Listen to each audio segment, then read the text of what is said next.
गांव में कथा करने को गए, ध्यान से सुनना। एक पंडित जी थे, एक गांव में कथा करने को गए।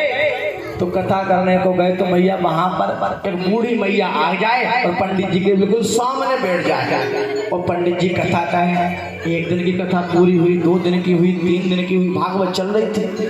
चौथे दिन सब नाच रहे थे, सब कूद रहे थे, भगवान कृष्ण का जन्मोत्सव मना रहे थे। तब भी वो मैया बैठी बैठी रोए खूब जोर जोर से। पंडित जी सोचे कि बाकी सब श्रोता तो श्रोता है, ये मैया सबसे बड़ी श्रोता है, बताओ बड़े ध्यान से कथा सुनती है। लेकिन पंडित जी के मन में एक विचार आया, आखिर ये रोती क्यों रहती है। अब पंडित जी ने विचार किया, आज तो पूछ ही लूंगा कि मैया, अब शाम को कथा पूरी हुई, माता जी को बुलाया, माँ तुम्हारे जैसा श्रोता आज तक कोई दूसरा नहीं मिला, बताओ तुम कितने भाव से कथा सुनती हो, मैं कोई भी कथा कहूं तुम रोती ही रहती हो।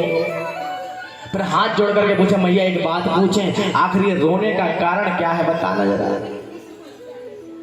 आपको कथा बढ़िया लगती इसलिए रोती हो। अरे नहीं नहीं महाराज, कथा मथा गई भाड़ में। बूढ़ी मैया कहे, आंसू पोंछ के कथा मथा नहीं महाराज, हम क्या बताएं अब आप। नहीं बताइए मैया क्यों रोती रहती हो। देखना हम कथा वाचक समझे कि चाहे आप भाव से कथा सुन रहे हो, अर्थ कुछ और ही चल रहा हो, बता।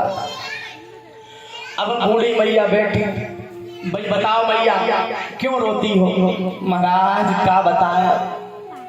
पंडित जी के बड़े बड़े बाल थे, बड़ी बड़ी दाढ़ी थी साहब। बोले महाराज हम क्या बताएं, हम इसलिए रोते हैं, मेरे घर में एक बकरा था, मेरे घर में एक बकरा था महाराज जी। अब क्या बताएं। तो पंडित जी कहे, मैया इसमें रोने वाली कौन सी बात है।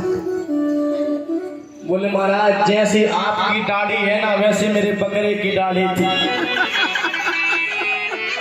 बिल्कुल एक जैसी। अच्छा तो उसमें रोने की क्या बात है। महाराज हम क्या बताएं, वो बकरा मैं करते एक दिन मर गया। और महाराज जब वो मैं करता था ना, तो उसकी दाढ़ी हिलती थी। और जब आप कथा कहते हैं ना, जैसे आपकी दाढ़ी हिलती है ना, ऐसे मेरे बकरे की दाढ़ी हिलती थी। और एक दिन महाराज वो मैं करके और वो मर गया। तो बोले रोती क्यों। बोले मैं इसलिए रोती हूँ, काऊ दिन पंडित जी मैं करते रहते बैठे बैठे, ऐसे बकरा मर गया था मैं करके, काऊ दिन पंडित जी मैं करते नहीं मर जाना, हमें कथा कौन सुनाएगा, इसलिए हम रोते हैं बैठ करके।